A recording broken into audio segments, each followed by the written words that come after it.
Good morning बच्चों, कैसे हो? बढ़िया हो ना? देखिए, अपन यहाँ पर अभी विसरण की प्रक्रिया पढ़ रहे थे। विसरण की प्रक्रिया के बाद हमारा नेक्स्ट टॉपिक होगा, वो होगा परासरण। और विसरण की प्रक्रिया के अंतर्गत हमने पढ़ा था कि पदार्थ के अणु अधिक सांद्रता से कम सांद्रता की ओर जाते हैं, तो इसे हम क्या कहते हैं? विसरण की प्रक्रिया कहते हैं।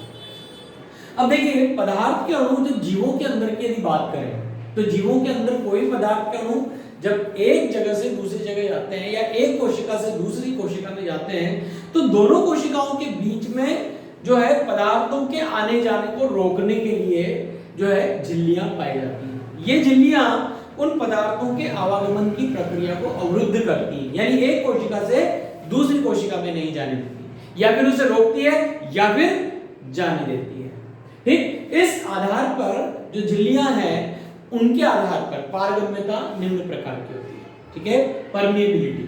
सबसे पहले हम देखेंगे पारगम्यता किसे कहते हैं, कि किसी भी पदार्थ का उस पदार्थ के कोशिका में प्रवेश व उससे बाहर निकलने की क्रिया उस कोशिका की झिल्ली की पारगम्यता पर निर्भर करती है। इसका अर्थ क्या है कि कोई पदार्थ उस कोशिका से बाहर निकल सकता है या उसे पार कर सकता है, और कोई पदार्थ उसे पार नहीं कर सकता। ठीक है, अतः हम ये कह सकते हैं कि झिल्ली या परत जो विलय पदार्थ या विलायक पदार्थ के अणुओं के लिए पारण प्रदान करती है, पारण यानी उनका आना जाना प्रदान करती है। किसके इनके बीच? विलय और विलायक के बीच। विलय क्या है? जैसे फॉर एग्जांपल अपन जल को क्या मान सकते हैं? विलायक मान सकते हैं। और दूसरा है विलायक। विलायक तो क्या है? जल हो गया। और दूसरा है विलय, जैसे फॉर एग्जांपल शक्कर को करने किसको बोला? जल में बोला। तो जल तो हो गया विलायक और शक्कर होगी विलय, क्योंकि इसके अंदर शक्कर घुली हुई है। और दोनों का मिश्रण क्या कहलाएगा? जो ऐसे अपन क्या कहें चाशनी बनती है, वो क्या हो जाएगा? विलय हो जाएगा।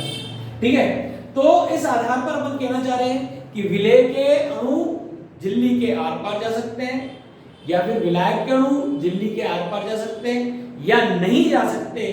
उस आधार पर वह झिल्ली पारगम्य होती है या पारगम्य कहलाती है। यदि जा सकते हैं तो वो पारगम्य, और नहीं जा सकती है तो फिर अपारगम्य।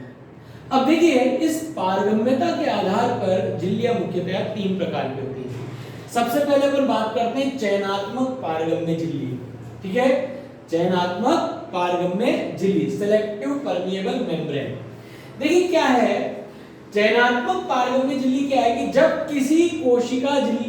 कोशिका झिल्ली जल के अणुओं के लिए या विलायक के अणुओं के लिए तो अधिक पारगम्य हो, परंतु विलय जो जल में घुला हुआ है उस विलय के लिए पारगम्य नहीं हो या बहुत कम पारगम्य हो, तो ऐसी झिल्लियां क्या कहलाएंगी? चयनात्मक पारगम्य झिल्लियां, या फिर सेलेक्टिव परमिएबल मेम्ब्रेन, या विभेदक पारगम्य झिल्ली, या डिफरेंटिकली परमिएबल मेम्ब्रेन कहलाती है। समझ में आ रही बात? कि जैसे फॉर एग्जांपल अपन माने चयनात्मक पारगम्य झिल्ली। अब इसमें से क्या होगा? जल के अणु तो क्या हो जाएंगे? आर पार निकल जाएंगे आसानी से। ठीक, परंतु जो जल क्या हो गया? विलायक हो गया। क्या हो गया? विलायक हो गया। ठीक, और परंतु जो विलय पदार्थ है, इस विलय के लिए क्या होगी? ये कम पारगम्य होगी, कम पारगम्य। ठीक है, तो ऐसी झिल्ली क्या कहलाएगी? चयनात्मक पारगम्य झिल्ली कहलाती है। उदाहरण के लिए क्लोरोप्लास्ट झिल्ली, प्लाज्मा झिल्ली, प्लाज्मा जिसके अंदर बंद होता है वो प्लाज्मा झिल्ली। अच्छा, दूसरी चीज, ये जो झिल्लियां हैं जल के साथ साथ CO2, O2, N2 जैसी गैसों के अलावा ईथर, अल्कोहल, इन सब के लिए क्या होती है? पारगम्य होती है। जबकि पॉलीसैकेराइड, फास्फोलिपिड, विभिन्न प्रकार के प्रोटीन, फास्फोलिपिड में बसा है जनरली, ठीक है, और प्रोटीन और polysaccharide, saccharide as a carbohydrates हो गए, इनके लिए क्या होगी?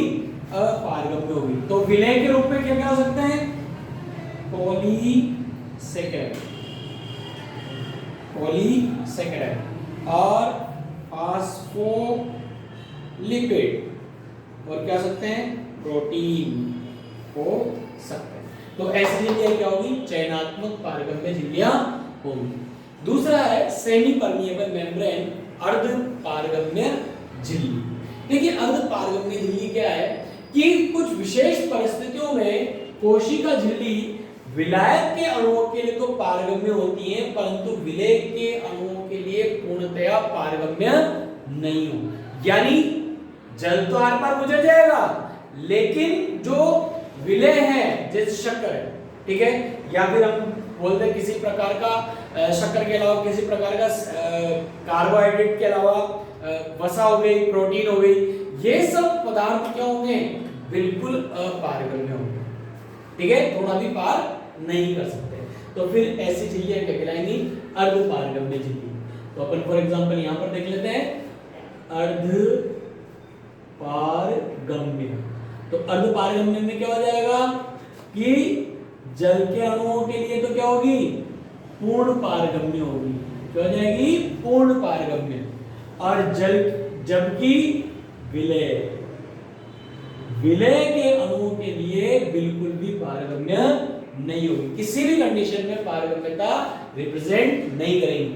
ऐसी झिल्लियां क्या कहलाएंगी, अर्ध पारगम्य झिल्ली कहलाएगी। जैसे चर्मपत्र, चमड़ी, फॉर एग्जांपल किसी भी जानवर की चमड़ी, ठीक है, सेलोफेन की झिल्ली, ठीक है, गोट का ब्लैडर, गॉल ब्लैडर का जो होता है ना गोट ब्लैडर, वो भी यहाँ पर अर्ध पारगम्य झिल्ली को रिप्रेजेंट करता है। तीसरा है अपारगम्य, वे झिल्लियां जिनमें विलेय यानी जल और विलायक यानी जल और विलेय इन दोनों के लिए क्या हो, अपारगम्य हो, आसपास आर पार उनके नहीं जा सके। तो ऐसी झिल्लियां क्या कहलाएंगी, अपारगम्य झिल्ली कहलाती है। अगली बात समझ में, तो पारगम्यता का मतलब हुआ कि झिल्लियों के आर पार पदार्थ का आना जाना क्या कहलाएगा, पारगम्यता कहलाएगा। तो पारगम्यता के आधार पर झिल्लियां मुख्यतया 3 प्रकार की होती हैं। अब विलियनों के आधार पर प्रकार है, उनको अपन कल पढ़ेंगे, ठीक है। आज का पार्ट नंबर 4 था, तो इसके बीच में यदि कोई प्रॉब्लम हो तो आप पूछोगे मुझे, ठीक है। नमस्ते।